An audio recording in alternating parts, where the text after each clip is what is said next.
বন্ধুরা দেখতে পাচ্ছ আজকে দেখাবো টুকটুকের কি ফাংশন জানো না সে জেনে যাবা। এটা হলো ডাবল গিয়ারের, এটা তোমার আগে করা স্টার্ট আগে হবে, এটা পেছনে ব্যাক, এটা হাই হাই যখন দেবে হাই রোডে তখন বিশাল স্পিডে চলে এটা।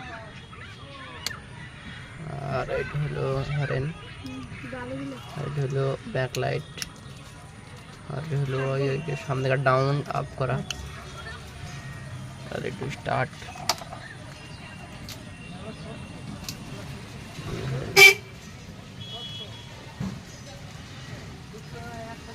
আর এখানে একটা লাইট জ্বলছে কোম্পানির। আর এই দেখো আমার নাম লেখা।